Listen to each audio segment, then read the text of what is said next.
हरिशरणम। आज आषाढ़ पूर्णिमा है, आषाढ़ी पूर्णिमा है, जिसे व्यास पूर्णिमा, गुरु पूर्णिमा भी कहते हैं।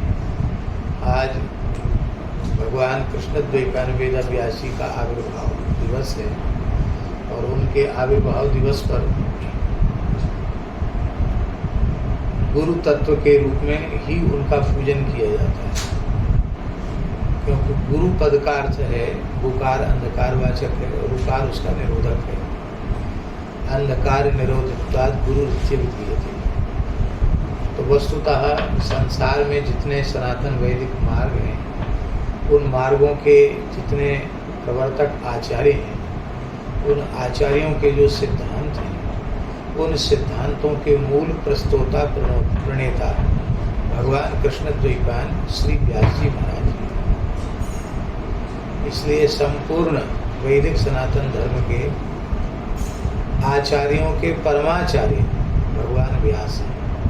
इसलिए अत्यंत प्रसिद्ध है व्यासोच्छिष्टम जगत सर्वम्। और इतना कुछ व्यास जी ने कह दिया है कि उसके आगे कोई न सोच सकता, न लिख सकता, न कह सकता।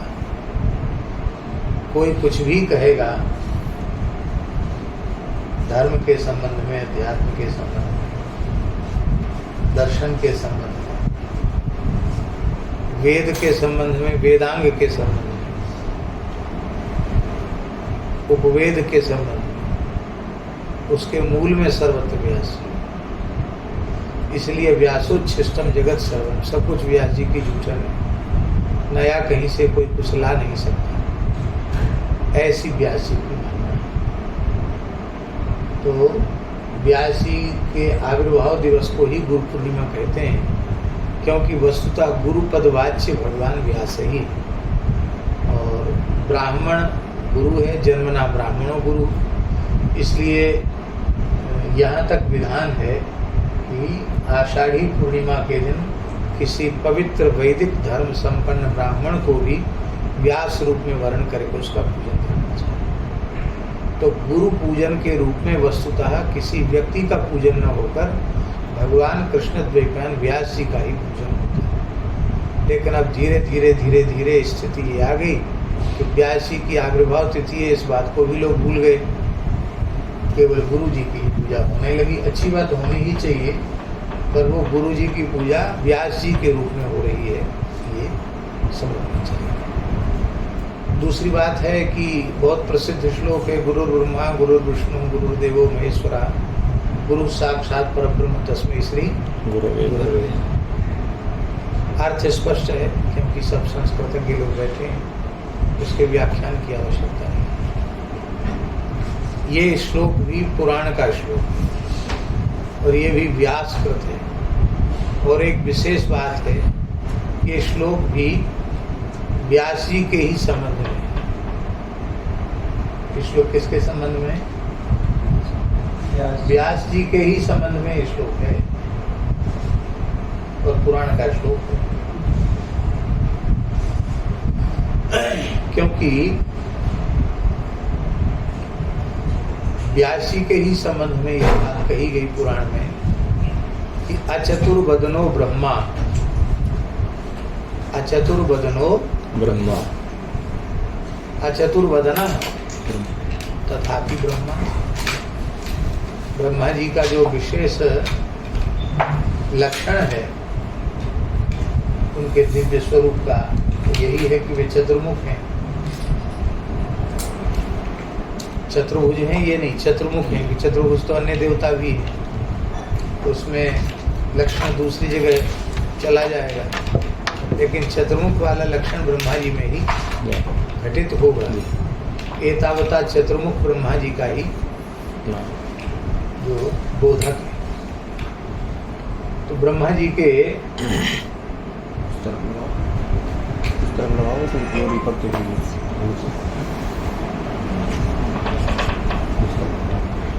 जो लगे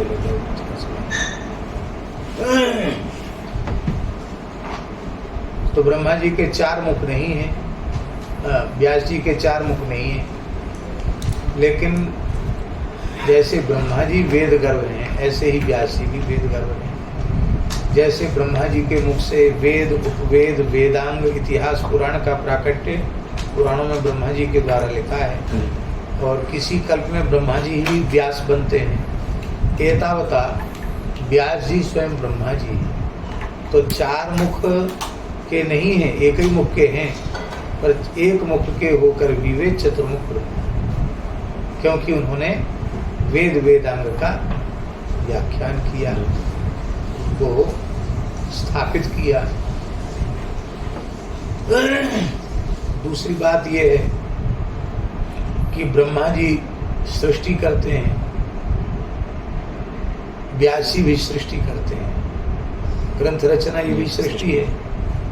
इसके बाद वे संस्कारों की सृष्टि करते हैं, अपने उपदेश के माध्यम से ज्ञान की सृष्टि करते हैं, वैराग्य की सृष्टि करते हैं, अपने व्याख्यान के माध्यम से भक्ति की सृष्टि करते हैं। और योग, सांख्य, कौन सा ऐसा साधन है जिस साधन की सृष्टि भगवान व्यास के द्वारा न हो रही है। इसलिए ब्रह्मा जी की जो बनाई हुई सृष्टि है, उस सृष्टि की अपेक्षा भगवान व्यास की सृष्टि अधिक उत्कृष्ट है। तो ब्रह्मा जी की सृष्टि उत्पन्न होकर नष्ट हो जाती है, व्यास जी की कृपा से जो ज्ञान, भक्ति, वैराग्य आदि उत्पन्न होंगे वे कभी नष्ट होने वाले नहीं हैं। इसलिए ब्रह्मा जी की सृष्टि से माने ब्रह्मा जी की सामान्य सृष्टि है, और भगवान व्यास की सृष्टि ब्रह्मा जी की सृष्टि से विशेष है, क्योंकि ब्रह्मा जी की सृष्टि विनाशी है और व्यास जी की सृष्टि अविनाशी। तो अचतुर्वदनो ब्रह्मा, भगवान श्री हरि का विशेष लक्षण है वो चतुर्भुज, अष्टभुज, दशभुज और अनंत भुज, सहस्रभुज, ये तो ठीक है, लेकिन भगवान का जो ऐश्वर्यमय स्वरूप है उसका जो विशेष लक्षण है, वो विशेष लक्षण यही है कि भगवान श्री हरि चतुर्भुज है। चतुर्भुज उनका विशेष लक्षण है, और व्यास जी के चार भुजाएं नहीं हैं, दो ही भुजा हैं व्यास जी की, लेकिन चार भुजा न होते हुए भी द्विभुज विष्णु हैं। वो चतुर्भुज नहीं है, द्विभुज ही है, पर वे विष्णु हैं। विष्णु क्यों? कि वे पालन करते हैं। पालन का अर्थ है पोषण, पुष्टि। पोषण दो प्रकार का होता है, एक स्थूल देह का पोषण होता है अन्नादि के द्वारा, और एक अन्नादि का जो सूक्ष्म अंश है उससे अंतःकरण का भी संबंध है, अंतःकरण का भी पोषण है। और अंतःकरण का जो पोषण है वो शास्त्र के द्वारा ही संभव है, इतिहास पुराण के द्वारा ही संभव है। इतिहास पुराण के द्वारा इसलिए संभव है कि मूल में ज्ञान का जो आकर है वो नित्य सिद्ध अनाद्य पौरुषेय वेद ही है। मूल जो है वेद ही, वेद से ही सब कुछ प्रकट हुआ है, और वेद इतना गंभीर है कि मुह्यन्ति यत् सूरयः, बड़े बड़े सूरी भी वेद के संबंध में मोहित हो जाते हैं। सूरी का अर्थ है तद विष्णु परमं पदम सदा पश्यन्ति सूरयः। तो ऐसे जो सूरी हैं वे भी मोहित हो जाते हैं वेदार्थ के संबंध में, और वेद के भक्त बताने वाले महानुभावों ने भी वेद को ठीक से नहीं समझा।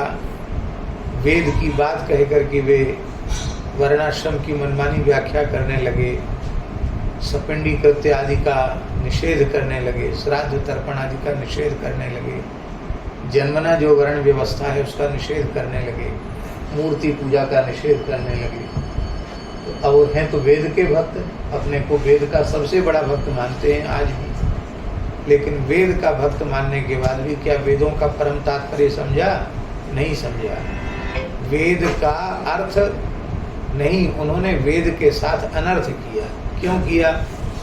क्योंकि वेद कोई सामान्य ग्रंथ नहीं है जिसको केवल कुछ थोड़ा न्याय व्याकरण पढ़ करके और उसका शब्दार्थ कर लिया जाए, ऐसा नहीं है। वेद जो है भगवान के अनुग्रह से ही वेद ज्ञान का प्रकाश ब्रह्मा जी को हुआ। तेने ब्रह्म हृदय आदि कवे मुह्यन्ति यत् सूरयः। ब्रह्मा जी भी अपने पुरुषार्थ से वेद का ज्ञान प्राप्त नहीं कर सकते, भगवान की कृपा करुणा से उनको वेदार्थ का बोध। तो भगवान ने विचार किया कि वेद हमारा स्वरूप है, वेदो नारायण साक्षात स्वयं भूरिति सुश्रुम, वेद साक्षात नारायण है। तो कहीं ऐसा न हो कि वेद अत्यंत गंभीर होने के कारण, गुरु गंभीर होने के कारण लोग ऊट पटांग मनमाना अर्थ उससे निकालें और फिर वो असन मार्ग पर चलने लग जाएं, अथवा अपनी असद वासना का पोषण वेद की दुहाई देकर करने लग जाएं। तो भगवान के हृदय में विशिष्ट करुणा प्रकट हुई और आषाढ़ी पूर्णिमा के दिन भगवान नारायण ही व्यास रूप में प्रकट हुए। प्रकट होकर के उन्होंने स्वयं ही इतिहास पुराण के रूप में उन्होंने वेद का भाष्य किया। तो इतिहास पुराण व्यासकृत वेद भाष्य है। तो इतिहास पुराण को जब तक स्वीकार नहीं किया जाएगा तब तक वेद के अर्थ को समझा नहीं जा सकता। इसलिए महाभारत के आदि पर्व का एक श्लोक है, इतिहास पुराणाभ्याम वेदार्थम समुपबृंहेत विभेत्यल्पश्रुताद् वेदो मामयम प्रहर्ष्यति। भगवान व्यास महाभारत के आदि पर्व में कह रहे हैं कि इतिहास और पुराण के माध्यम से वेदार्थ का उपबृंहण करना चाहिए। अल्पश्रुत से वेद भयभीत होते हैं, यह मेरे स्वरूप को छिन्न भिन्न कर देगा, ये विखंडित कर देगा मेरे स्वरूप को। तो अल्पश्रुतः का कौन है अल्पश्रुत? इतिहास पुराण गुरुमुख से जिसने नहीं सुना वही अल्पश्रुत है। चाहे जितना बड़ा प्रकांड पंडित हो, न्याय व्याकरण वेदांत आदि का, लेकिन इतिहास पुराण व्यास जी का नहीं देखा वो अल्पश्रुत है, वेद का अर्थ न करके अनर्थ ही करेगा। तो जिन लोगों ने व्यास जी का आश्रय नहीं लिया और वेद की दुहाई दी, उन्होंने वेद के साथ अन्याय किया। तो वस्तुतः ज्ञान के द्वारा जो पोषण है वही पोषण है। तो ज्ञान के द्वारा जो पालन पोषण है वो भगवान व्यास के द्वारा हो रहा है। नारायण भगवान के द्वारा पालन पोषण तो हो रहा है, वो सामान्य है, पर व्यास जी के द्वारा जो पालन पोषण हो रहा है वो नारायण से भी विशिष्ट है। यद्यपि नारायण और व्यास जी में भेद नहीं है, व्यासो नारायण, व्यास ही साक्षात नारायण है, लेकिन फिर भी असौ ज्यायान भवति जायमानः वैदिक वचन है कि भगवान जब अवतार लेते हैं तो अपने मूल रूप से उत्कृष्ट हो जाते हैं। तो भगवान अपने मूल रूप से यहाँ उत्कृष्ट हो गए व्यास जी के। भगवान पालन पोषण तो करते हैं, लेकिन इसके बाद भी रेडियो में, टीवी में, अखबार में समाचार आता कि भूखमरी में इतने मर गए। झूठे सच्चे कोई खबर हो, लेकिन इतना तो होता है ना, भूख के मारे इतने लोग मर गए। और आज तक ऐसे तमाम लोग हैं जिनको न सिर पे छाया है न जिनको खाने की व्यवस्था है। भगवान का काम थोड़ा कच्चा है। इसलिए कच्चा है क्योंकि वो देते तो सबको हैं, विश्वभर तो हैं, आस्तिक नास्तिक पापात्मा पुण्यात्मा सबको देते हैं, लेकिन राम जरो के बैठ के सबका मुजरा ले, जाकी जैसी चाकरी वाकू वैसो ही दे, मलुदास जी ने कहा है। तो राम जी जाकी जैसी चाकरी, वो कर्म का विचार करके उसके कर्म के अनुरूप ही भगवान उसको देते हैं। एक आदमी है वो बिना कुछ काम किए और उसको कोई कमी नहीं है, पढ़ा लिखा भी नहीं है, लक्ष्मी जी की बड़ी कृपा है, वो तमाम पढ़े लिखे लोग उसके नीचे काम करते हैं। हमारे संज्ञान में ऐसे महान भाव हैं जो एक क्लास भी नहीं पढ़े हैं। कितने? एक क्लास नहीं पढ़े, स्कूल गए नहीं। इतनी गरीबी थी कि स्कूल गए नहीं। पिताजी बचपन में समाप्त हो गए, स्कूल गए नहीं, पढ़े लिखे थे ही नहीं। अब कैसे निर्वाह हो? तो एक ब्राह्मण के यहाँ कलकत्ते में एक ब्राह्मण देवता थे, कर्मकांड के बहुत अच्छे विद्वान थे। उनके घर में ब्राह्मण बालक है तो भैया ब्राह्मण बालक को रोटी बनाना आना चाहिए, तो रोटी बनाएंगे तो कुछ वहाँ से मिल जाएगा। इस हिसाब से वहाँ गए, पंडित जी को दया आ गई, बोले भैया रोटी तो हमारे यहाँ तब बना सकते हैं जब उनका जनेऊ हो जाए, तो उन्होंने जनेऊ करवा दिया, थोड़ा बहुत नित्य नियम सिखा दिया, थोड़ा बहुत उन्होंने ही संध्योपासन कर लें इस लायक थोड़ा बहुत सिखाया, संध्योपासन भी नहीं, सूर्यार्घ दे ले, गायत्री जब ले एक माला, और बस हमारे यहाँ रसोई बना सकते। तो भगवान ने उनको इतना आगे बढ़ा दिया कि उनकी कंपनी में कई सीए काम करते हैं, कई पढ़े लिखे लोग काम करते हैं, और उनकी गलती पकड़वा देते हैं, उनसे कान पकड़वाते हैं कि तुमने यहाँ ये गलती। स्वयं पढ़े लिखे नहीं है, बहुत बड़ा कॉलेज चला।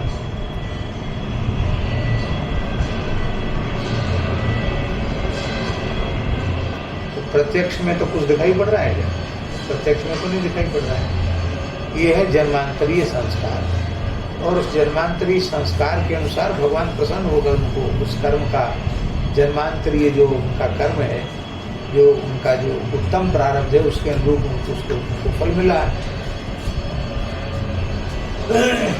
तो भगवान के पोषण में एक तो ये विषमता है, कोई भूखे मर रहा है, कोई ऐसा है कि उसको सामान पड़ा हुआ वो खा ही नहीं सकता, कोई ऐसा खा बहुत सकता उसको खाने को नहीं है, और कोई ऐसा है कि जो खा बहुत कुछ सकता है खाने को भी है, डॉक्टरों ने मना कर दिया कोई खाओगे तो मर जाओगे, खाओ। तो भगवान के विधान में थोड़ी सी विषमता है, लेकिन व्यास जी ने जो पालन पोषण किया है उसमें कोई भेद नहीं है।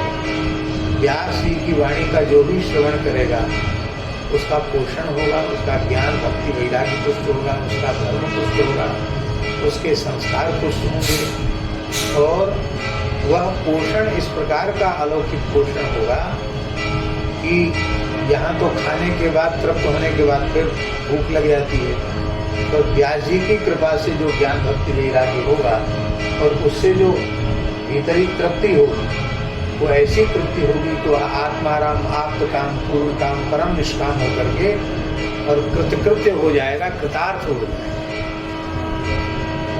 तो चतुर्भुज नहीं है लेकिन फिर भी वो अब विष्णु नहीं, विष्णु से उत्कृष्ट है। यद्यपि विष्णु ही है लेकिन उत्कृष्ट हम इस अंश में कह रहे हैं कि उनका काम उनसे बढ़िया है। और अभाल लोचन शंभु, शंकर जी का जो विशेष चिन्ह है, लक्षण है, वो यही है कि उनके ललाट पर तीसरा नेत्र है, दूसरी भी जगह नहीं है, उनके ललाट पर तीसरा नेत्र है। तो अभाल लोचन शंभु, मस्तक पर उनके तीसरा नेत्र नहीं है व्यासी, लेकिन फिर भी वो शिव है। अभाल लोचन शंभु भगवान वादरायण, भगवान वादरायण अभाल लोचन शिव है। भगवान शिव का जो विशेष कार्य है वो संहार का कार्य है। सृजन का काम जितना महत्वपूर्ण है, पालन का काम भी उतना ही महत्वपूर्ण है, और संहार का कार्य भी उतना ही महत्वपूर्ण है। ऐसा नहीं कि उत्पत्ति श्रेष्ठ हो, पालन श्रेष्ठ हो, संहार निकृष्ट हो। आज यदि संहार न हो तो प्रेम सौहार्द का सर्वथा नाश हो जाए। संसार में जो प्रेम जगह में बना हुआ है, सौहार्द बना हुआ है, धर्म और सदाचार बना हुआ है, उसका मूल कारण है संहार। इस बात को समझ रहे कि नहीं समझ? नहीं समझ। अरे भाई, मनुष्य को मृत्यु का भय समाप्त हो जाए तो धर्म करेगा ही नहीं, फिर न परलोक रह जाएगा न परलोक, घोर नास्तिक हो जाएगा। ईश्वर की आवश्यकता ही उसको नहीं रहेगी, धर्म की आवश्यकता उसको नहीं रहेगी। उस स्थिति में माता पिता का आदर, गुरु का आदर, संत का आदर, अतिथि का सत्कार, गौ का सत्कार, ब्राह्मण का सब होगा। इसलिए मृत्यु बहुत जरूरी है, और मृत्यु भगवान का अनुग्रह है। एक बार पिताजी से इस विषय में हमने चर्चा की थी, कई साल हो गए, काशी में थे, तो विस्तृत चर्चा की थी हमने, शायद उन्हें स्मरण होगा कि नहीं। तो उन्होंने कहा कि इतना तो हमने आज तक कभी विचार नहीं किया। हमने एक दिन विचार किया तो मन में ये आया कि विचार करने पर तो लगता है उत्पत्ति पालन से भी श्रेष्ठ संघ।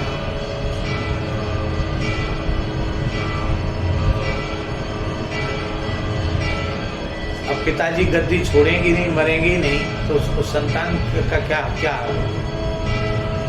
राजा जी मरेंगे नहीं तो राजकुमार बेचारे क्या करेंगे, क्या होगा राजकुमार। इसलिए परस्पर जो प्रेम सौहार्द बना है उसमें मृत्यु कारण है।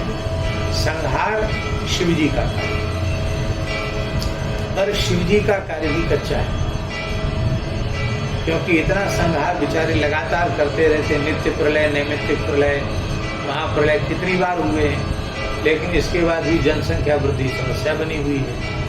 इसका मतलब है कि प्रलय का काम भी उनका बढ़िया नहीं है। वो हो जाए तो उत्पन्न नहीं होना चाहिए, लेकिन नष्ट होने के बाद उत्पन्न हो जाता है। जातस्य ही ध्रुव मृत्यु ध्रुवम जन्म मृतस्य च, परंपरा चलती रहती है। लेकिन भगवान व्यास, उनके ललाट पर तीसरा नेत्र नहीं है, फिर भी वे भगवान शिव हैं, क्योंकि उनके शिव से भी उत्कृष्ट हैं, क्योंकि उनके द्वारा जिस अविद्या का अज्ञान का संहार होता है उनके ज्ञान उपदेश से, जिसका वो संहार कर देते हैं और फिर पुनः उत्पन्न होता नहीं। अब यह बात एक अलग है कि जीवन भर पढ़ने पढ़ाने वाले और कथा बाँचने वाले, उनकी अविद्या उनका ज्ञान नष्ट नहीं होता, उसमें व्यास जी दोषी नहीं है, उनमें वे स्वयं दोषी हैं। इसलिए दोषी है क्योंकि ये शास्त्र जो है ना वो कल्पवृक्ष है। आपने शास्त्र का असल उधर पूर्ति के लिए लिया, या तो हम किसी विश्वविद्यालय में प्रोफेसर हो जाएं, या विभागाध्यक्ष हो जाएं, बहुत ऊंचे शिक्षा जगत के पद को प्राप्त करें, या बड़े प्रवचनकार वक्ता हो जाएं, बहुत धन का संग्रह करें। ये मन में वासना छिपी हुई है, तो अविद्या ज्ञान का नाश कहाँ से हो? क्योंकि ज्ञान तो आपका साधन बन गया और साध्य बन गए संसार के भोग विनाशी पदार्थ। उसमें व्यास जी का दोष थोड़ी है, दोष तो हमारा अपना है। भागवत जी में लिखा है कृष्ण प्राप्तिकरम शाश्वत साधनम, श्री कृष्ण प्राप्ति का शाश्वत साधन, माने शाश्वत कृष्ण प्राप्ति का साधन, ऐसी कृष्ण प्राप्ति जिसके होने के बाद फिर वियोग न हो, ऐसी कृष्ण प्राप्ति का साधन श्रीमद् भागवत। तो जीवन भर कथा कहने वाले को भगवान का सपने में भी दर्शन नहीं होता। भागवत जी के महात्म्य की बात झूठी है क्या? उसका प्रयोजन यही है कि कृष्ण प्राप्ति के लिए, भैया तुम लोग जाओ आरती स्तुति में जाओ, यहाँ स्थान में रहने वाले, यही आसन है ना तुम्हारा, यहीं रहते हो, जाओ आरती स्तुति में जाओ। क्या कह रहे थे हम? कृष्ण प्राप्ति कर्म शाश्वत साधन। हाँ, कृष्ण प्राप्ति कर्म शाश्वत साधनम तद बदालूना। तो कृष्ण प्राप्ति का साधन श्रीमद् भागवत है। तो कृष्ण प्राप्ति क्यों नहीं हुई? क्यों कृष्ण प्राप्ति का संकल्प लेकर भागवत का आश्रय नहीं लिया गया। इसमें भागवत जी का दोष है क्या? आश्रय लेने वाले की वासना का दोष है, आश्रय लेने वाले का दोष है, भागवत जी का दोष नहीं। तो व्यास जी की कृपा से जिस अज्ञान का जो इस भाव से आश्रय लेगा, परम पूज्य श्री रमण रीति वाले महाराज जी ने एक बात बताई थी कि हिमाचल प्रदेश में कोई एक महात्मा थे, सन्यासी महात्मा थे, नाम हम भूल रहे, महाराज जी तो पूरा इतिहास सुनाते हैं। बहुत अच्छे महात्मा थे, पूर्ण तत्वज्ञानी संत थे, अपरोक्षानुभूति संपन्न। बड़े बड़े लोग आ जाओ, बड़े बड़े लोग जो है उनका दर्शन करने के लिए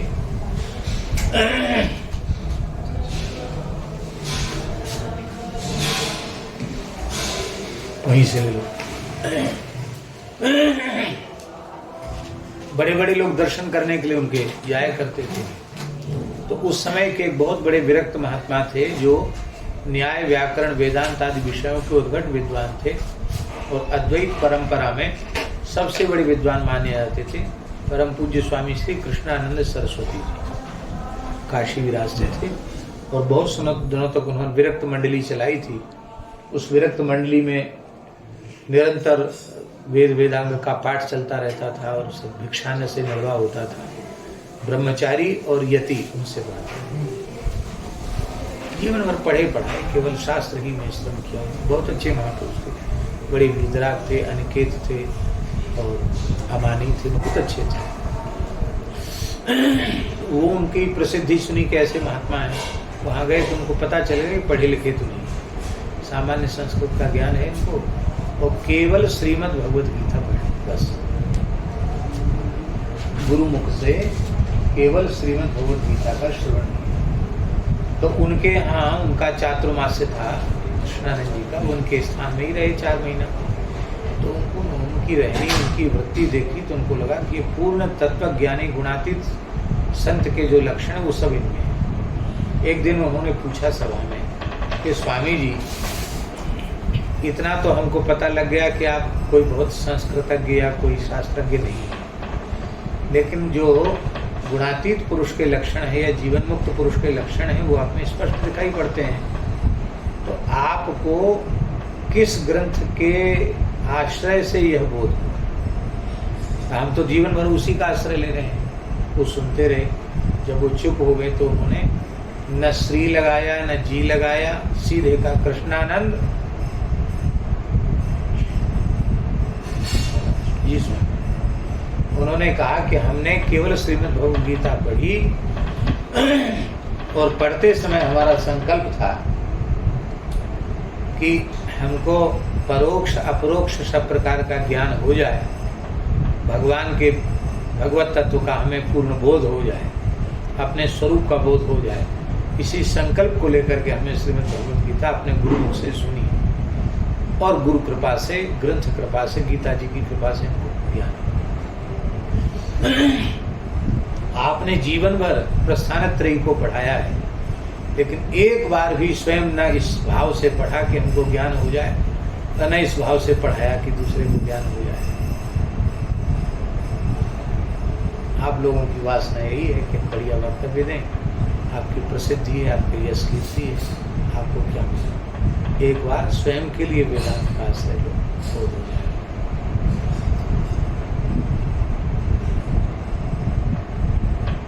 एकदम बिना पढ़े लिखे महात्मा राम राम करते करते उनको तत्व ज्ञान, पढ़े लिखे लोगों को। इसका अर्थ ये नहीं कि पढ़ना लिखना नहीं चाहिए, शास्त्र का निषेध नहीं किया जा रहा है, लेकिन एक बात कही जा रही है कि ज्ञान जो है तो भगवान व्यास उनकी कृपा से जिस अविद्या ज्ञान का संहार होता है फिर वह पुनः उत्पन्न होता नहीं है। इसलिए वो भगवान शिव है। शिव जी की सृष्टि नष्ट होने के बाद फिर उत्पन्न हो जाती है, पर ये व्यास जी के द्वारा जो अविद्या ज्ञान आदि नष्ट होते हैं वो पुनः उत्पन्न होते नहीं है। इसलिए व्यास जी अभाल लोचन शंभु, इसलिए व्यास जी को कहा गया गुरुर ब्रह्मा, गुरु माने गुरुर व्यासा, व्यास। तब दोनों की संगति बैठेगी ना जी। तो गुरु ब्रह्मा गुरुर विष्णु गुरुर्देवो महेश्वरः, गुरु साक्षात परब्रह्म तस्मै श्री गुरवे नमः। ये तो हुई भूमिका। अब हम इस जन्माद्य से यतः का वाचन ही कर देते हैं केवल, क्योंकि यहाँ सब पढ़े लिखे लोग बैठे हैं, इसलिए ज़्यादा उसको व्याख्यान की आवश्यकता नहीं है, वाचन कर। गुरु तत्व और भगवत तत्व में अबोध है। एतावता श्रीमद् भागवत के मंगलाचरण के रूप में श्री गुरुदेव का ही स्मरण किया। और आज गुरु पूर्णिमा है, तो गुरु परक जो श्रीमद् भागवत के प्रथम मंगलाचरण श्लोक का अर्थ है उसका व्याख्यान पंडित बंशीधर जी भावार्थ दीपिका प्रकाश नाम की टीका में कर रहे हैं। बंशीधर जी प्रणेता, इसलिए बंशीधरी भी उसको कह देते हैं। वस्तुतः ये टीका नहीं है, ये टीका की टीका है। टीका तो है भावार्थ दीपिका श्रीधर स्वामी पाद की, और भावार्थ दीपिका के स्थलों को खोलने वाली टीका है वो बंसीधरी, तो उसका नाम है भावार्थ दीपिका प्रकाश। पंडित बंसीधर जी वस्तुतः पंडित हैं, क्योंकि अकेले उन्होंने 100 तरह के अर्थ किए पहले मंगलाचरण के, तो इससे उनका प्रकांड वैदुष्य स्पष्ट होता है कि बहुत बड़े पंडित थे। तो गुरु पक्ष के संबंध में ये अर्थ किया जा रहा है भागवत के प्रथम श्लोक में। फिर से श्लोक बोलो। जन्माद्यस्य यतोऽन्वयादितरतश्चार्थेषु विज्ञः तेने ब्रह्महृदाय आदिकवये मुह्यन्ति यत्सूरयः तेजो वारिमृदां यथा विनिमयो यत्र त्रिसर्गो मृषा धाम्ना स्वेन सदा निरस्तकुहकं सत्यं परं धीमहि। अब गुरु परक अर्थ करते हुए बंसीधर जी कह रहे हैं वयम तम गुरुम सदा हृदय धीमहि, हम सब उन गुरुदेव को सदा हृदय से ध्यान करते हैं, उनका चिंतन करते हैं, उनका स्मरण करते हैं। तम कम गुरु, किन गुरु जी को? यतो यस्य गुरोः अन्वयात्, अन्वयात का अर्थ है सेवनात्, अन्वय शब्द का अर्थ सेवन भी होता है। तो जिन गुरु जी के सेवन से अर्थेषु माने पुरुषार्थ चतुष्टयेषु धर्मादि चतुष्केषु, धर्म अर्थ काम मोक्ष इन चतुर्विध पुरुषार्थों में सर्वपद वाच्य सुवा अभिज्ञो भवति। जिन गुरु जी के सेवन से व्यक्ति को धर्म का बोध, धर्म रूपी पुरुषार्थ का बोध, अर्थ रूपी पुरुषार्थ का बोध, काम रूपी पुरुषार्थ का बोध और मोक्ष रूपी पुरुषार्थ का बोध होता है। अर्थ भी पुरुषार्थ है और काम भी पुरुषार्थ है। अर्थ भी पुरुषार्थ है और काम भी पुरुषार्थ है। धर्म नियंत्रित जो अर्थ है वो भी पुरुषार्थ है, और धर्म नियंत्रित जो काम है वह भी पुरुषार्थ है। पुरुषार्थ का अर्थ है वो मोक्ष में उपयोगी है। हाँ? साक्षात उपयोगी भले ही ना हो, लेकिन परंपराया वो मोक्ष में उपयोगी है। तो गुरु कृपा से, गुरु जी के सेवन से ही पुरुषार्थ चतुष्टय का यथार्थ बोध होता है। यथार्थ बोध क्या है? धर्मस्य यापवर्ग्यस्य नार्थोत्थायोपकल्पते नार्थस्य धर्मैकान्तस्य कामो लाभाय स्पृहा कामस्य नेन्द्रिय प्रीतिर्लाभो जीवेत यावता जीवस्य तत्व जिज्ञासा नार्थो यस्येह कर्मभिः। और अंत में वदन्ति तत्तत्त्वविदस्तत्त्वं यज्ञानमद्वयं ब्रह्मेति परमात्मेति भगवानिति शब्दते। ये सारा बोध गुरु सेवन से, गुरु कृपा से होता है। इसलिए पुराणों में लिखा है चतुर्वर्ग परिज्ञानम शब्दार्थ ज्ञान में वा गुरु सेवन तो नृणाम भवे देव न संशयः। चतुर्वर्ग का परिज्ञान और शब्दार्थ का बोध मनुष्यों को गुरु सेवन से ही होता है और किसी प्रकार से संभव नहीं है, ऐसा समझना चाहिए।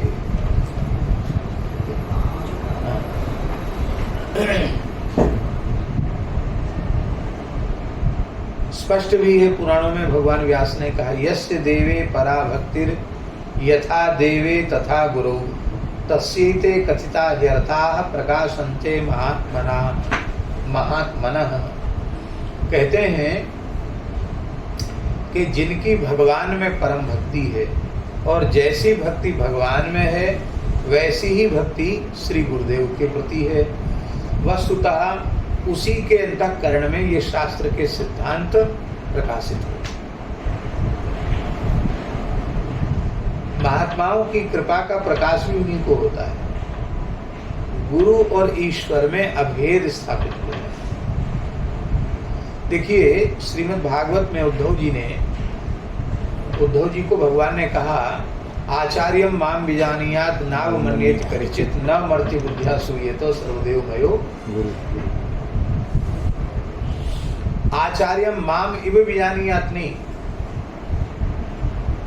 आचार्यम माम एव आचार्यम विजानीयात, मुझे ही आचार्य समझो, मैंने आचार्य रूप में मुझे ही समझो। किसी भी अवस्था में उनकी अवमानना मत करो, अवमानना माने तिरस्कार, अवहेलना मत करो। चाहे तुम्हारे प्रतिकूल से प्रतिकूल व्यवहार हो रहा हो तो भी उनकी अवमानना मत करो। अनुकूल में तो होगी क्यों, प्रतिकूलता में अवमानना होती है। प्रतिकूल से प्रतिकूल परिस्थिति में भी उनकी अवमानना न हो।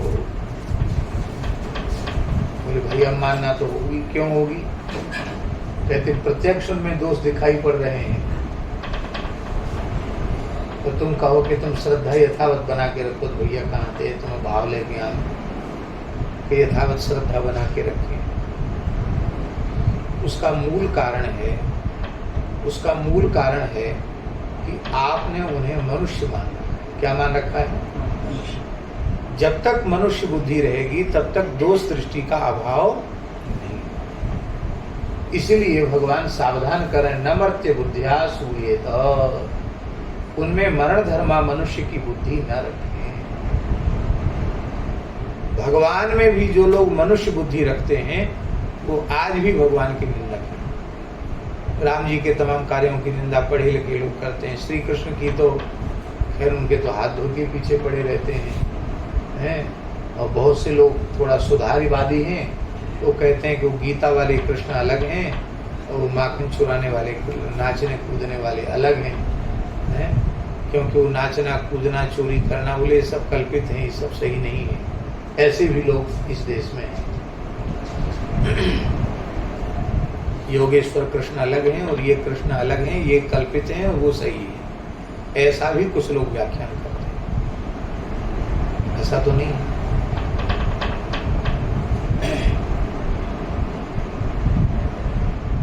अब गुरुजी ने ब्याह कर लिया, मान लो गुरुजी ने विवाह कर लिया,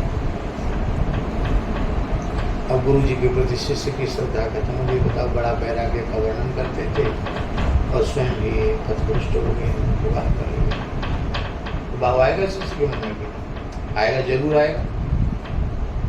भगवान श्री कृष्ण ने 16,108 ब्याह किए, उनके प्रति अभाव होता है? अब तो क्यों नहीं होता है?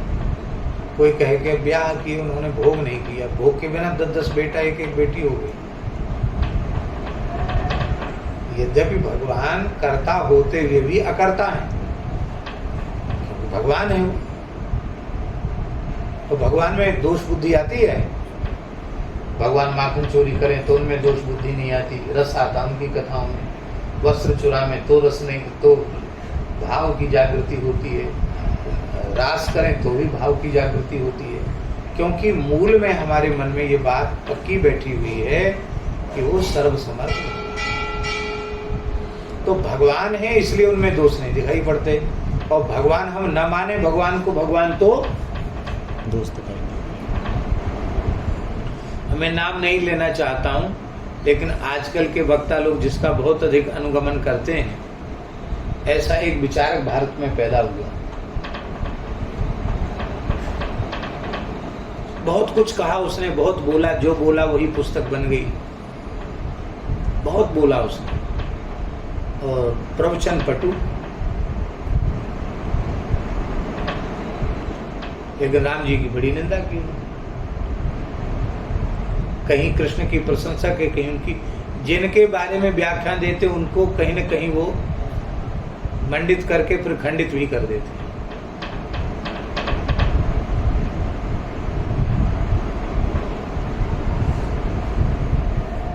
और वो बहुत से लोगों के बारे में बहुत कुछ कहा उन्होंने। ऐसा क्यों भाई? भगवान श्री राम में आपको दोष दिखाई पड़ रहे हैं, गोस्वामी तुलसीदास जी में आपको दोष दिखाई पड़ रहा है। क्यों दिखाई पड़ रहा है? तुलसीदास जी को आप भक्त नहीं मानते, राम जी को आप भगवान नहीं मानते। भक्त माने, संत माने तो दोष नहीं दिखेगा, भगवान को भगवान मानेंगे तो दोष नहीं दिखेगा। तो मूल में जो बात है कि ये साक्षात परब्रह्म परमात्मा, ये भाव दृढ़ होना चाहिए, ये नहीं है, इसके कारण वो सबकी आलोचना करता है।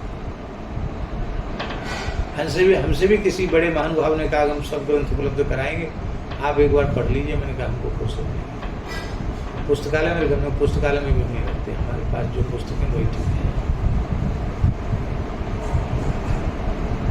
इसलिए न मर्त्य बुद्धिया सूयत, जब तक गुरु जी को मरण धर्मा मनुष्य मानते रहोगे तब तक तुम्हारी दोष सृष्टि मिटेगी नहीं। चाहे गुरु जी चाहे जितने ज्ञान वैराग्य और भक्ति से संपन्न हो, फिर भी कोई न कोई दोष आपको दिखाई पड़ता रहेगा। इसलिए न मर्त्य बुद्धिया सूयत, उनको मरण धर्मा मनुष्य मानो, क्योंकि सर्वदेव मयो गुरु। इसलिए यस्य देवे पराभक्ति यथा देवे तथा गुरौ तस्यैते कथिता ह्यर्था प्रकाशन्ते महात्मनः। ये श्वेतास्वर उपनिषद में ये बात कही। अब यत्र यस्मिन् गुरु तत्वे त्रिसर्गः अमृषा, यत्र त्रिसर्गो मृषा, किंच यत्र गुरौ त्रयाणाम ब्रह्म विष्णु रुद्राणाम सर्गो अमृषा। अमृषा माने सत्य, सत्य ही है, मृषा नहीं है। क्यों? क्योंकि गुरुर ब्रह्मा गुरुर विष्णु गुरुर्देवो महेश्वरा गुरु साक्षात परब्रह्म तस्मै श्री गुरवे नमः इति स्मृते। व्याख्यान कर ही चुके हैं। कथम यथा अविनिमयो वस्तुनः स्वाभाविक रूपम अमृषा, वस्तु का जो स्वाभाविक रूप है वो मृषा नहीं है, अमृषा ही है, सत्य ही है। तत्व रूप में तो वह सत्य ही है। यस्य गुरु तेजो वारि मृदाम एतत् उपलक्षित देहानाम आद्यस निदान कर्म विशेषस्य परम कारणम कर्तारम अर्थात जीवम प्रति ब्रह्म ज्ञानम तेने। कितनी अच्छी बात लिखी है। कहते हैं वस्तुतः गुरु जी का जो शरीर है वो तो पृथ्वी जल तेज वायु आकाश का संघात रूप ही पांच भौतिक ही समझ में आता है। और पांच भौतिक जो देह मिला है वो प्रारब्ध कर्म के अनुसार ही मिला है। मोटा है, पतला है, गोरा है, काला है, रोगी है, निरोगी है, वो कर्म के अनुरूप ही मिला है और कोई दूसरा कारण नहीं है। लेकिन उस देह के माध्यम से परब्रह्म परमात्मा ने जीव को ज्ञान का ज्ञान प्रदान किया है। माने परब्रह्म परमात्मा गुरु के आकार में प्रकट होकर के जीव को ज्ञान देता है। तेने ब्रह्म हृदय आदि कवये मुह्यन्ति यत् सूरय। गुरु जी न होते तो ज्ञान कौन देता? इसलिए अज्ञान तिमिरान्धस्य ज्ञानांजन शलाकया चक्षुरुन्मीलितं येन तस्मै श्री गुरुवे नमः। ये बात प्रसिद्ध है। अखंड मंडलाकारं व्याप्तं येन चराचरं तत्पदं दर्शितं येन तस्मै श्री गुरुवे नमः। तो सारे ब्रह्मांड को जिस तत्व ने व्याप्त कर रखा है वो तत्व गुरु तत्व है। ऐसे गुरु महाराज के चरण।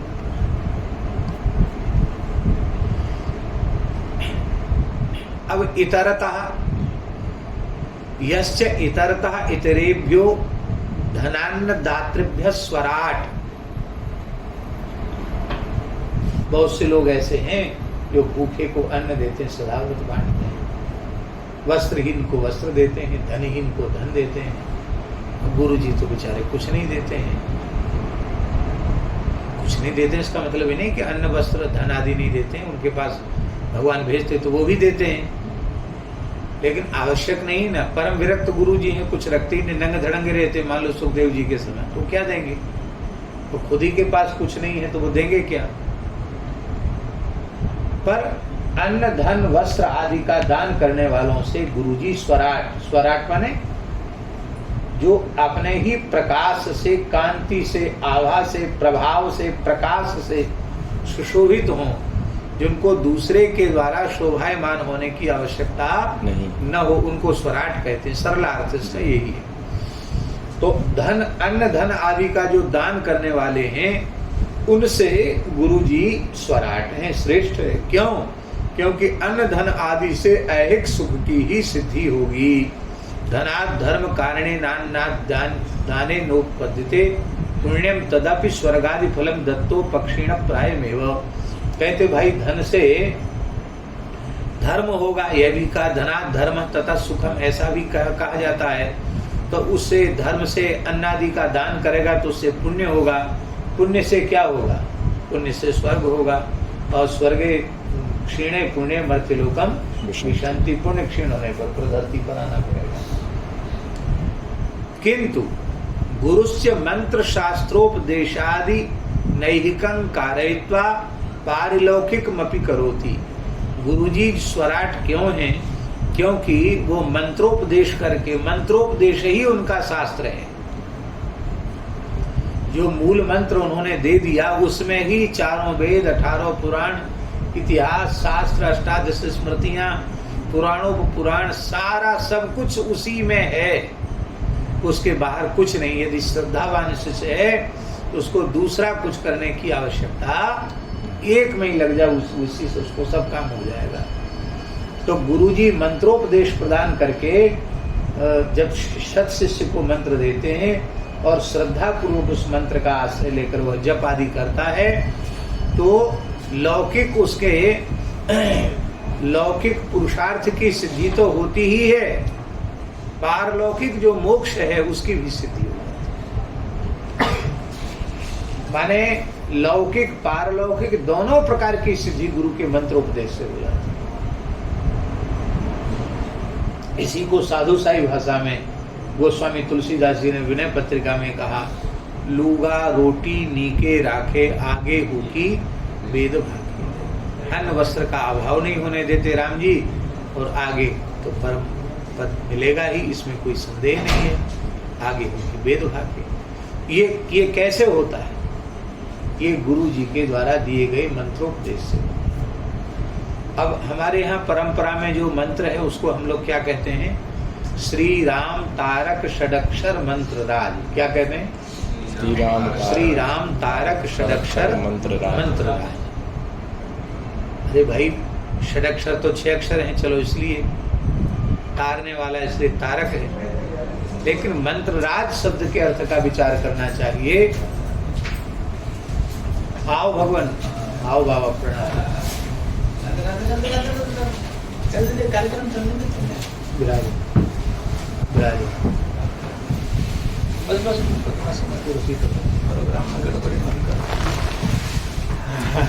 इतना कपड़ा, इतनी बड़ी भेंट और इतना बड़ा कपड़ा। बाबा के सप्ताह लौकिक चरण। हाँ सुनो, आप भैया जल्दी कर देते हैं इसको पूरा, इनको भी जाना है आगे। तो क्या कह रहे थे? मंत्रराज क्यों कहते हैं? हाँ, हम ये कह रहे थे मंत्रराज इसलिए कहते हैं भैया, जिसके चक्रवर्ती सम्राट सर्वथा अनुकूल हो जाए उसको फिर बहुत छोटे मोटे से बहुत ज्यादा शोर सिफारिश की जरूरत पड़ती नहीं। इसका मतलब है कि आप मंत्राज को प्राप्त करने के बाद फिर इस देवता का मंत्र, इस देवी का मंत्र, ये जप हो जाए तो ये हो जाएगा। इसका मतलब है कि गुरु जी ने जो मंत्राज दिया है उसमें आपकी श्रद्धा ही उत्पन्न नहीं है, आप उसको मंत्राज समझते ही नहीं। राम नाम को सर्वोपरि मंत्र माने तो दूसरी जगह प्रवृत्ति ही नहीं होगी। दूसरी जगह प्रवृत्ति हो रही है, इसका मतलब है मंत्राज को आप मंत्राज नहीं मानते, राम नाम को सर्वोत्कृष्ट नहीं मानते तो आपकी दूसरी जगह प्रवृत्ति ही नहीं होती। तो मंत्र के उपदेश से गुरु महाराज लौकिक और पारलौकिक सब प्रकार का अभ्युदय शिष्य का कर देते हैं, उसको कृतकृत्य कृतार्थ कर देते हैं। इसलिए ये स्वराट है। भुक्त्वा भोगान यही कांश्च देहांते परमं पदम प्राप्नोति नात्र संदेहो गुरु भक्त्या नरोत्तम। ये आदि पुराण में ऐसा लिखा हुआ है कि जो गुरु भक्ति परायण जो जीव हैं उनको इस लोक में किसी पदार्थ का अभाव नहीं होता है और देहांत में उनको भगवान का नित्य धाम प्राप्त होता है। इसमें कोई संदेह नहीं है, नात्र संदेह है, इसमें कोई संदेह नहीं है। और पद्म पुराण में भी लिखा है, चिंता मणिर्लोक सुखम सुरद्रुस्वर्ग संपदम प्रयच्छति गुरु प्रीतो वैकुंठम योगी दुर्लभम। चिंतामणि संसार का सुख दे सकता है, कल्प वृक्ष चिंतामणि धरती का सुख दे सकता है, कल्प वृक्ष स्वर्ग का सुख दे सकता है, और गुरु जी महाराज तो साक्षात ठाकुर जी को प्रदान कर देते। योगियों को दुर्लभ वैकुंठ को। इति पादमाच्य सत्कीर्तिर विमलम यशस्सु कविता पांडित्यमारोगिता वादे वाक्पटुता कुले चतुरता गांभीर्य मक्षोभिता प्रागल्भ्यम प्रभुता विधौ निपुणता यस्य प्रसादेन वै तम वंदे शिवरूपिणम निजगुरुम सर्वार्थ सिद्धिप्रदम। ये निरुक्तर तंत्र नामक ग्रंथ है, उसका श्लोक है। इतना बढ़िया श्लोक है, कंठस्थ करने की योग्य है। गुरु जी की कृपा से क्या क्या चीज प्राप्त होती है। तम शिवरूपणम निजगुरुम सर्वार्थ सिद्धिप्रदम वंदे। उन शिवरूप अपने गुरुदेव को जो सर्वार्थ सिद्धि देने वाले हैं, उनको हम प्रणाम करते हैं, उनकी हम वंदना करते हैं। क्या क्या चीजें गुरु जी की कृपा से मिल जाती है। प्रागल्भ्यम, प्रगल्भता प्राप्त हो जाती है। प्रभुता, प्रभुता माने सब पर उनका सिक्का जम जाता है, जिसको कहते हैं हमारा सिक्का सब पे चलता है, उनकी सब पर प्रभुता होती है। और विधौ निपुणता, किसी भी कार्य में बड़ी कुशलता उनको हो जाती है जिनमें गुरु निष्ठा होती है। हमारी कार्य में कुशलता नहीं है, इसका मतलब है कि हमारी गुरु निष्ठा में कमजोरी है। यस्य सत्कीर्ति, उत्तम कीर्ति हो जाती है, विमल यश हो जाता है, और काव्य की कला प्रकट हो जाती है, पांडित्य आ जाता है, आरोग्य, शरीर के आरोग्य के साथ मन का भी आरोग्य हो जाता है। वाद में माने शास्त्रार्थ में वाक्पटुता होती है। शास्त्रार्थ में वाक्पटुता ही मुख्य है। शास्त्र ज्ञान तो है ही है, वो तो होना ही चाहिए, नहीं तो बैठेगा कैसे। लेकिन उसमें मूल बात है वाक्पटुता। वाक्पटुता होगी तो आप उत्तर पूर्व पक्ष को आप निरुत्तर कर सकेंगे, सिद्धांत पक्ष की स्थापना कर सकेंगे। वाक्पटुता नहीं होगी तो भले ही आप पंडित बने रहो, फिर आप बोले नहीं पाएंगे, कुछ कह ही नहीं पाएंगे। वाक्पटुता जरूरी है। अब वैदिक वचन है शिवात परतरम नास्ति। क्या है? शिवात परतरम नास्ति। शिवात परतरम नास्ति। खंडन करो इसका।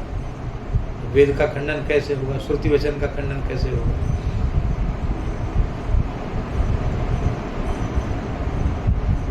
पुरेशाचार्य जी थे दक्षिण महाभारत में, श्री भाष्यकार भगवान स्वामी श्री रामानुजाचार्य जी के शिष्य। तो शैव पंडित थे, उन्होंने शास्त्रार्थ में बुलाया और उनको मार डालने की योजना थी। खंडन करो उसका, शिवात परतरम नास्ति। अब शिव माने केवल शिव जी ही थोड़े ही है। शिव शब्द जो है परब्रह्म का वचन है। तो शिवात माने परब्रह्म से पर तत्व कोई दूसरा नहीं है। बिना खींचतान का अर्थ तो यही है। पर वो तो शिव केवल एक देवता विशेष, वो ही सबसे श्रेष्ठ है। नारायण श्रेष्ठ नहीं है और वैष्णवता श्रेष्ठ नहीं है। और कह के या तो शैव बनो, नहीं तो तुम्हारा सिर कलम कर दिया जाएगा। इस तरह के लोग थे। नहीं तो खंडन करो हमारे वाक्य का, नहीं तो हमारे चेला बनो। तो पुरेशाचार्य जी महाराज में वाक्पटुता थी। उन्होंने कहा शिवात परतरम नास्ति। खंडन करो इसका। द्रोणमस्ति तथा परम। क्या कहा? द्रोणमस्ति तथा। खंडन करो उसका। द्रोणमस्ति तथा परम।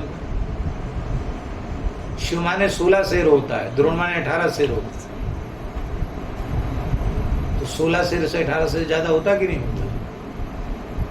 चुप रहेगा, निरुत्तर हो गए, दबा दिए। यद्यपि उन्होंने इस अर्थ में थोड़ी पूछा था, लेकिन काट दिया उनकी बात। शिवात परतरम नास्ति, द्रोणमस्ति तथा परम। फिर भी उन दुष्टों ने उनकी आंखें निकाल ली थी, जीवित आंखें निकाल ली थी। तो इसलिए वादे वाक्पटुता कुले चतुरता, गुरु कृपा से कुल में चतुरता आ जाती है। गांभीर्य, गुरु कृपा से गांभीर्य आ जाता है। और गुरु कृपा से अक्षोभिता। क्या? अक्षोभिता का अर्थ है वो किसी भी परिस्थिति में क्षुब्ध नहीं हो सकती। न काम से क्षुब्ध हो, न क्रोध से क्षुब्ध हो, न लोभ से क्षुब्ध हो, न मोह से। शांत बने रहते, जैसे पूज्य सदगुरुदेव भक्तमाली जी पूरे जीवन भर शांत ही रहे। कभी किसी ने उनको उद्विग्न, परेशान, दुखी नहीं। विकट से विकट परिस्थिति में भी उनके भीतर क्षोभ उत्पन्न हुई। अक्षोभिता। प्रागल्भ्यम प्रभुता विधौ निपुणता यस्य प्रसादेन वही। जिनकी प्रगल्भता और प्रभुता, कार्य में चतुरता जिनकी कृपा से प्राप्त हो जाती है, ऐसे शिव स्वरूप सर्वार्थ सिद्धिप्रद श्री गुरुदेव को हम प्रणाम करते हैं। अथवा यदवा इतर तो देवादिभ्य स्वराट, अथवा देवादि से भी जो अधिक अपने स्वरूप में प्रकाशित होने वाले हैं, ऐसे गुरु महाराज हैं। कैसे? पूरे निरुत्तर में लिखा हुआ है, लोकेशो हरिरंबिका स्मर हरो माता पिताभ्यागतः स्वाचार्य कुल पूजितो यतिवरो वृद्धस्तदा भिक्षुकः नैते यस्य तुलां व्रजन्ति कलया कारुण्यवारां निधेस्तं वन्दे शिवरूपिणं निजगुरुं सर्वार्थ सिद्धिप्रदम्। बड़ा विलक्षण श्लोक है। कहते हैं लोकेश, लोकेश माने लोकेशो हरि ही, लोकेशो हरि माने जगन्नाथ भगवान श्री हरि, अंबिका भगवती दुर्गा, स्मर हरा माने शंकर जी, माता पिता अभ्यागत अपना आचार्य कुल पुरोहित कुल पूजित यतिवर वृद्ध भिक्षुक, ये सबके सब जिनके महात्म्य के 16वें अंश की भी बराबरी नहीं कर सकते, ऐसे शिव रूपी सर्वार्थ सिद्धिप्रद गुरुदेव को हम प्रणाम करते हैं। ये शास्त्र वचन है। ऐसी इसलिए स्वराट देवादिभ्यः, माने देवता जितने अपने प्रकाश से आभा प्रभा प्रभाव आदि से प्रकाशित हो रहे हैं, उससे अधिक गुरु जी महाराज प्रकाशित हो रहे हैं। इसलिए देवताओं से अधिक उनमें स्वराटता है। और लिखा हुआ हरे रुष्ट हरौ रुष्टे गुरुस्त्राता गुरौ रुष्टे न कश्चन तस्मात् सर्व प्रयत्नेन गुरुमेव प्रसादयेत्। भगवान रुष्ट हो जाएंगे तो श्री गुरु महाराज बचा लेंगे। बहुत ध्यान से सुनो, इधर उधर मत देखो। भगवान रुष्ट हो जाएंगे तो श्री गुरु जी बचा लेंगे। जैसे भगवान शिव रुष्ट हो गए कागभूषुंडी जी के ऊपर, तो गुरु जी ने बचा लिया, नमामि ईशान निर्वाण रूपम कहकर शाप को अनुग्रह के रूप में बदलवा दिया। और कहाँ तक पहुंचा दिया गुरु जी ने। इसलिए 28 बार महाप्रलय देखने वाले, 28 कल्प तक का चरित्र देखने वाले श्री कागभूषुंडी जी कह रहे हैं कि एक सूल मोहि बिसर न काऊ गुरु कर कोमल सील सुभाव।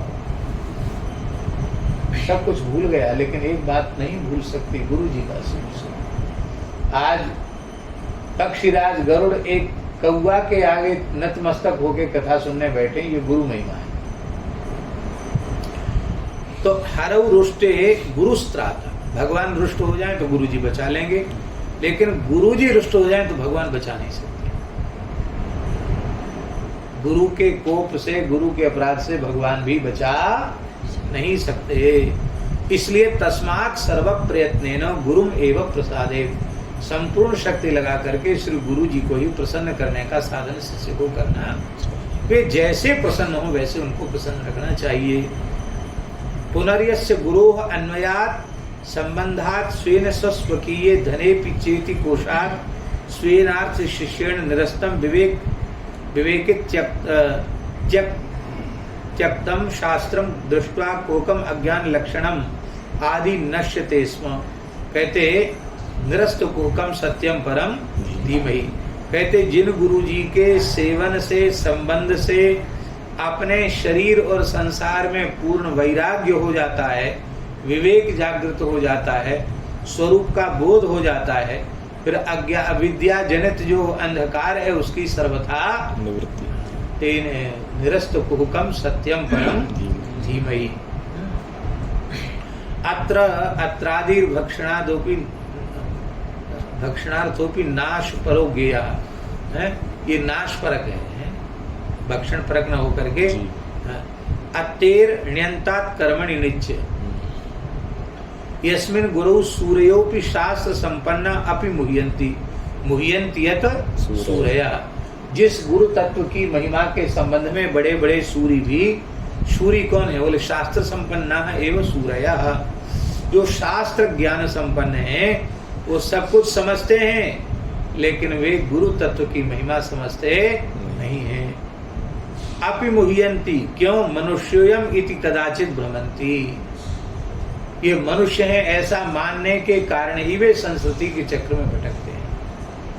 यदि उनकी भगवत बुद्धि हो जाए तो उनको संस्कृति चक्र में भटकना नहीं पड़ेगा। आप लोग अन्यथा न माने, बनारस की एक परंपरा है या उसको आज की विशेषता समझे, प्रायः चेले गुरु के खिलाफ हो जाते, 2-4 अक्षर पढ़े नहीं कि सबसे पहला मूर्ख गुरु जी को ही प्रमाणित करेंगे। अरे कुछ नहीं, और लकुंदी बड़े तो उनसे क्या है, उनको शेखर और मनोरमा थोड़ी उनको लगा हुआ है, कुछ नहीं। व्युत्पत्तिवाद नहीं पढ़ा सकते हैं, वाक्पदिम नहीं पढ़ा सकते। हाँ, हम पढ़े थे उनसे, हम भी 2-4 दिन गए थे, लेकिन ठीक है, ऐसा है कि नहीं?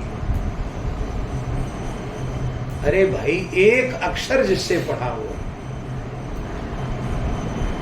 तो ही जीवन पर्यंत उसके प्रति कृतज्ञ, उसका सदा आदर करना, सदा सम्मान करना। आप किसी विद्यार्थी से भी पढ़े हैं, उसका भी आदर कीजिए।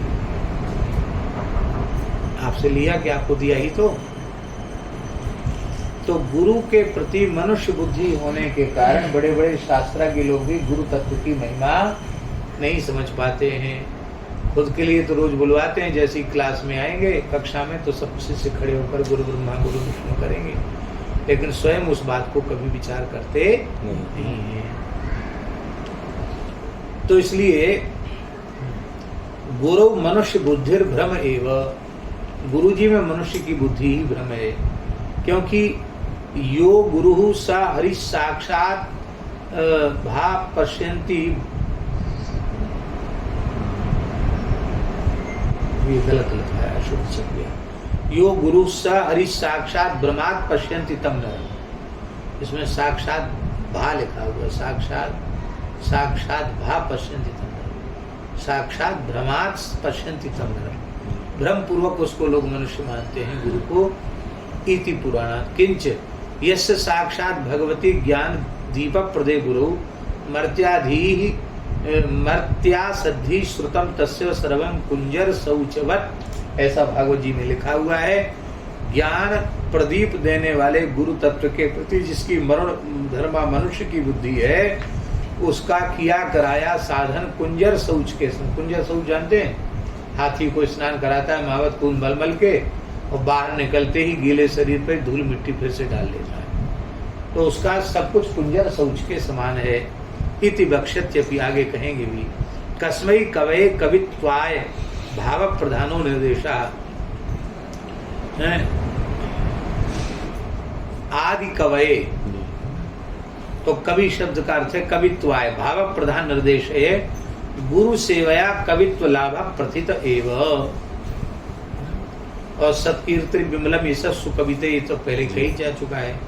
किम भूतम गुरुम, बोले धामना तेजसा सत्यम ब्रह्म स्वरूपम, सत्यम ब्रह्म यथार्थयो रीति कोशांतरात आदित्य वर्णम तमसा परस्तात्, ये जो श्रुति वचन है, तेजो राशिम सर्वतो दीप्तिमंतम, ये जो श्रीमद् भगवद गीता जी में है, इस प्रकार से गुरु तेजो रूप है, क्योंकि गुरु और भगवान में भेद है, वो परम प्रकाश रूप है।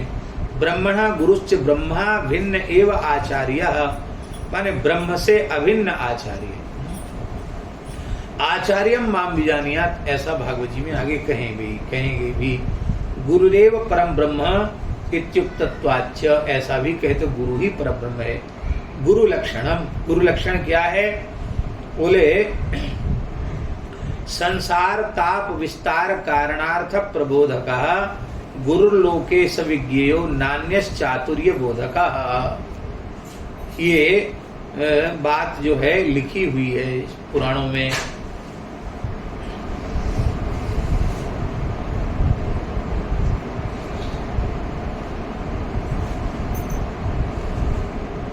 संसार ताप बढ़ा हुआ है, तीव्र ताप से जीव प्रतप्त हो रहा है, उस ताप से बचा करके और जीव के माया के ब्रह्म के स्वरूप का माने तत्वत्रय का यथार्थ प्रकाश जो कर दे, उसी को गुरु कहते हैं।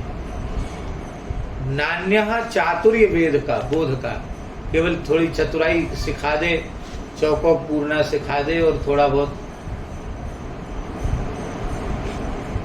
चतुराई जानते हो ना, चतुराई तो जानने में कुछ, चतुराई तो चतुराई ही होती है। पर मन क्रम वचन छाड़ चतुराई भजत कृपा करी है। तो केवल किसी ने थोड़ी सी चतुराई सिखा दी और उससे तुम 2 पैसा कमा लिया तुमने, वो गुरु नहीं। गुरु वही है जो संसार ताप का निवारक हो और परम तत्व का प्रकाश, वही गुरु है। ब्रह्म विवर्त में लिखा है यस्यास्याद्यस्य विशति मनुश्रोत्रम द्विजेतम स एव तद्गुरु गेयो नमालादि प्रदो गुरु। कितनी बढ़िया बात लिखी है ब्रह्म विवर्त में। कहते हैं केवल किसी को एक कोई माला पहना दिया उससे वह गुरु हो गया, ऐसा नहीं समझना। जो विधि पूर्वक भगवान के मंत्र का उपदेश कान में करता है उसी को गुरु कहते हैं। ये ऐसा कहा गया। तो मंत्र दाता ही गुरु। आओ पंडित जी बजाओ। इत्युक्तम वस्तुतस्तु गृणति तत्वम इति गुरु। गृणति माने उपदिशति तत्वम, जो तत्व का उपदेश करे। गृणत वस्तुतस्तु गृणाति तत्वम इति गुरु, जो तत्वम उपदिशति, जो तत्व का उपदेश करे उसी को गुरु कहते हैं। तत्व क्या है? तो बदंति तत्तत्व विदस्तत्वम यज्ञान मद्वयम ब्रह्मेति परमात्मेति भगवानिति शब्दते। यही तत्व है। इस तत्व का बोध गुरु के उपदेश से प्राप्त होता है। इत्युक्त लक्षणम ब्रह्मैव यदवा अथवा आचार्योपि गुरुर्मुख्य एव तम धीमहि इति योज्यम, अथवा तम आचार्यम गुरुम वयम हृदा सदा धीमहि, उनका हम ध्यान करते हैं। अथवा गुरु इतरतः पित्रादिभ्य स्वराट श्रेष्ठा, गुरु पित्रादि से भी श्रेष्ठ है। कैसे? बोले आचार्य श्रेष्ठो गुरुणाम सही विद्यातस्तम जनयति तच्छ्रेष्ठम जन्म शरीरमेव माता पितरौ जनयता श्रियत स्वभावम सर्वयोनि सुलभम प्राकृतम मलजम शरीरम इति तल्लक्षणात्। कितनी बढ़िया बात। कहते गुरुजी जो उपदेश से जिस ज्ञानमय स्वरूप का, ठीक, जिस ज्ञानमय स्वरूप को उत्पन्न करते हैं उसके एक दिव्य सच्चिदानंदमय स्वरूप को जो गुरुजी प्रकट कर देते हैं, अथवा भगवत पार्षद देह जो गुरु महाराज उपदेश करके अपने स्वरूप का ज्ञान करा देते हैं कि तुम भगवान के ही हो, भगवान ही तुम्हारे हैं। वह जो संस्कार वाला जो दिव्य देह है, उपासनात्मक देह, वह माता पिता के द्वारा दिए गए शरीर से करोड़ों गुना श्रेष्ठ है। ये भूत शुद्धि क्या है? मातृकान्यास भू शुद्धि, भूत शुद्धि ये क्या है? देवम भूत्वा देवान यजेत। तो वो क्या है? वो एक प्रकार से दिव्य उपासनात्मक देह का निर्माण है। और वो उपासनात्मक देह का जो निर्माण है वो भगवान के अनुग्रह से ही तो है। कौन? किस भगवान के अनुग्रह से? गुरु भगवान के, सद्गुरु भगवान के अनुग्रह से ही उपासनात्मक देह की प्राप्ति होती है। आचार्य श्रेष्ठो गुरुणाम सही विद्यास्तम जनयति तत्श्रेष्ठम जन्म शरीरमेव माता पितरौ जनयता। माता पिता जो है शरीर को पैदा करते हैं, पर वो जिस शरीर को पैदा करते हैं वो स्वभाव से ही पुराना होने वाला है, नष्ट होने वाला है। और सर्व योनि सुलभम, सुअर कुत्ता गधा घोड़ा को भी शरीर तो सुलभ है कि नहीं? और वो भी 5 भौतिकी आकार प्रकार में अंतर है बस, बाकी शरीर तो उनको भी सुलभ है कि नहीं? वही देते हैं जो सुअर कुत्ता गधा घोड़ा देते हैं, वही माता पिता दे देते हैं, वही शरीर। मलज प्राकृत शरीर पिता माता देते हैं, लेकिन दिव्य अप्राकृत जो पार्षद स्वरूप जो देह है वो सद्गुरु भगवान प्रदान करते हैं। भगवान का शरणागत होते ही जीव मनुष्य के जैसा नहीं लगता, मस्तक पर पुंड होकर, गले में तुलसी होकर और संस्कार संपन्न होकर लगता भगवान का पार्षद जैसे हो गया, ऐसे लगता। तो ये स्वरूप गुरुजी देते हैं, इसलिए माता पिता आदि से भी श्रेष्ठ हैं। आगम में लिखा हुआ है आचार्य का लक्षण स्वयं आचरते शिष्यान आचार्य स्थापयेत् च यत्, स्वयं धर्माचरण करे और शिष्यों को आचरण में धर्माचार में स्थापित करे, आचार में स्थापित करे। यद्यपि उन्हें कर्म की आवश्यकता न हो फिर भी संध्योपासन आदि कर्म करे, और शिष्य न करें तो उनको डांट फटकार भी लगावे, उनको अनुशासित कर, भाई तिलक क्यों नहीं लगाया, तुलसी क्यों नहीं बांधते हो, आज जब की संख्या पूरी क्यों नहीं की, ये कहे। करने के बाद भी नहीं करता है तो फिर गुरु की करनी गुरु जाएंगे, चेले की करनी चेला, उड़ जाएगा नहीं सकेगा। तो नहीं कहें तो उनको दोष लगेगा, अब कह दिया तो अपने भार कम हो गया, हल्का हो गया। अब माने न माने तो शिष्य के ऊपर। इसलिए वो आचरण करता है, फिर शिष्यों को आचरण में स्थापित करता है। और आचनोति च शास्त्रार्थम, शास्त्र अर्थ माने होता है सिद्धांत, शास्त्रों के जो चुने हुए सिद्धांत हैं उनको शास्त्रों से चुनता है। भाई सब चीजें उपयोगी नहीं होती हैं, पर उसमें जो उपयोगी होता है उसका चयन कर लेता है। अब माली जाता है बगीचे में तो पत्ती जड़ थोड़ी उखाड़ता है, क्या करता है, पुष्प चयन करता है, क्योंकि उस पौधे का सार सर्वस्व पुष्प ही है। इसी प्रकार से गुरु महाराज शास्त्र में पुष्प, शास्त्र रूपी पुष्प का चयन करते हैं, आचार रूपी पुष्प का चयन करते हैं, इसलिए उनको आचार्य कहा जाता है। आचनोति च शास्त्रार्थम आचार्यस्तेन गच्छते। स्मृति में लिखा है, उपनीतु यः शिष्यान् वेद मध्यापयेत् द्विजः, उपनयन संस्कार करा के वेदाध्ययन करावे, कल्प के सहित रहस्य के सहित उसको आचार्य कहते हैं। सकल्पम सरहस्यंच तमाचार्यम प्रचक्षतेत्युक्तम, अथवा ज्ञानदो गुरुरत्र देयः, अथवा ज्ञान प्रदाता गुरु ही यहाँ समझना चाहिए। ज्ञान क्या है, तो महावाक्यार्थ विचारादेव जायते, ज्ञान जो है महावाक्यार्थ विचार से ही उत्पन्न होते हैं, जिनको वेदांत में महावाक्य कहते हैं। और वो कब होता है, जब गुरु वाणी से उसका उपदेश होता है। गुरु महाराज अपने मुखारविंद से जब उपदेश करते हैं तब ज्ञान होता है। रमणरेती वाले महाराज जी की एक बात बहुत अच्छी लगती है, उन्होंने कहा पूरी भागवत श्री सुखदेव जी ने परीक्षित को सुनाई, और सुनाने के बाद अंत में उन्होंने कहा तो एक वाक्य से उनकी अविद्या नष्ट हुई। त्वं तु राजन मरिष्येति पशुबुद्धिमिमाम जहि, इमाम पशुबुद्धिम जहि, बस जहि कहा कि समाप्त हो गई पशु। तो इतने दिन तक कथा सुना, उससे पशुबुद्धि नहीं निकली, लेकिन अंतिम गुरु जी का वचन पढ़ा पशुबुद्धिमिमाम जहि, तो पशुबुद्धि का त्याग हो गया। पशुबुद्धि का त्याग हो गया, वही मोक्ष हो गया, जीवन मुक्ति हो गई। मरे पीछे मुक्ति नहीं होती है, जीते जी मुक्ति होती तो मरे पीछे भी होती है, जीते जी नहीं हुई तो मरे पीछे भी होती नहीं, क्योंकि विमुक्तस्य विमुच्यते, जो विमुक्त होता है वही विमुक्त होता है। इसलिए ज्ञानम तो महावाक्य है, गिरति अथवा गिरति ही द्विषंतम पापमानम इति श्रुतो महावाक्य सुप्रसिद्ध।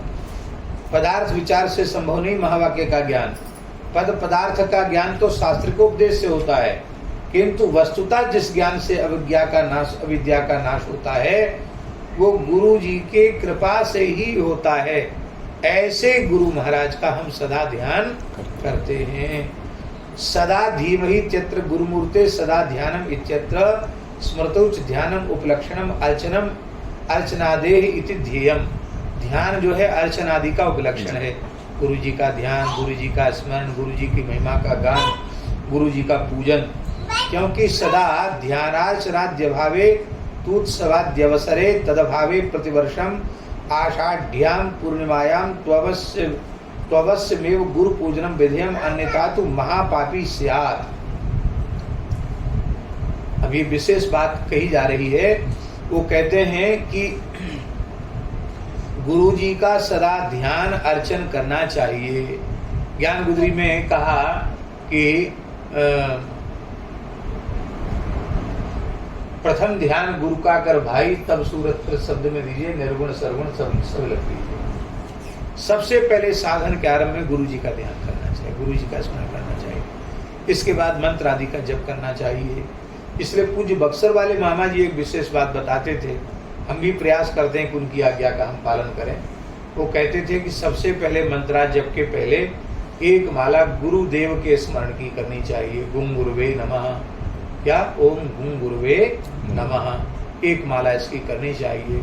और उस समय गुरु जी का नक्सिक ध्यान करना चाहिए और ये ध्यान करना चाहिए कि गुरु जी अपनी कृपा करुणा की वर्षा कर रहे हैं, हम उनके चरणों में प्रणत हो रहे हैं, वे करुणा भरी दृष्टि से हमको देख रहे हैं, फिर उनकी आज्ञा लेकर के फिर हम साधन करें। तो एक तो वो ये कहते थे कि ओम गुं गुरुवे नमः, एक माला इसकी जपनी चाहिए मंत्रा जप के पहले, और एक हम हनुमते नमः, क्योंकि हनुमान जी ही सर्व विघ्न नाश करेंगे और वे ही राम नाम में प्रेम प्रदान करेंगे। इसलिए दो बात विशेष बताते थे बक्सर वाले महाराज जी मामा जी। तो हमको दोनों बातें अच्छी लगती हैं, इसलिए हम प्रयास करते हैं कि एक एक माला कर लेते हैं, और नहीं कई बार नहीं होता तो 10-10 बार ही कर लेते, लेकिन कर लेते हैं। गुरु जी को उसमें ध्यान और प्रणाम हो जाता है। तो नित्य प्रति गुरु जी का ध्यान और उनकी पूजा करनी चाहिए। अब रोज रोज संभव नहीं है, गुरु जी को फुर्सत नहीं और चेला जी को भी फुर्सत नहीं। और कई बार तो चेला ही इतने खतरनाक होते हैं कि गुरु जी भोजन कर रहे हों या शयन कर रहे हों या किसी काम में व्यस्त हों, उनको कोई प्रयोजन नहीं। उठिए जल्दी पूजा स्वीकार कीजिए, नहीं तो फिर आपकी खैर नहीं है। तो रावण को जो है ना वेद सुनाने ब्रह्मा जी जाते थे, और शंकर जी पुजाने जाते थे। शंकर जी को है हमको रोज फुर्सत नहीं कैलाश आने की, आ जाया करो अभिषेक, आपका पूजन अभिषेक करना है, आ जाया करो। शंकर जी ठीक है, ऐसा लिखा है। ब्रह्मा जी वेद सुनाने जाते हैं, कई बार ब्रह्मा जी को कह देते रहा अभी ठीक है, अभी चुप रहिए, हम दूसरे काम में व्यस्त हैं, फिर सुनाना आगे नहीं। ऐसा भी हो जाता है, ऐसे खतरनाक चेला भी होते हैं। तो कहते भैया रोज पूजन तो संभव नहीं है, तो कम से कम प्रतिवर्ष आषाढ़ी पूर्णिमा पर गुरु पूजन करना चाहिए, क्योंकि गुरु भगवान व्यास का स्वरूप है। अन्यथा तू महापापी से, यदि इस पवित्र तिथि पे गुरु पूजन नहीं किया तो वो महापापी हो जाएगा। तदुक्तम गाधिज संहितायाम, गाधिज संहिता माने विश्वामित्र संहिता में ये बात लिखी है। क्या लिखी है? सदा सेव्या गुरुवो निर्विरण्यथा उत्सवेषु विशेषेण तदभावे द्वितीयतम आषाढ़्याम पूर्णिमायान्तु प्रतिवर्षम सुखाप्तये गुरुणाम अर्चनम कार्यम संवत्सर कृतम शुभम। सदा सर्वदा गुरु जी की पूजा मनुष्यों के द्वारा की जानी चाहिए।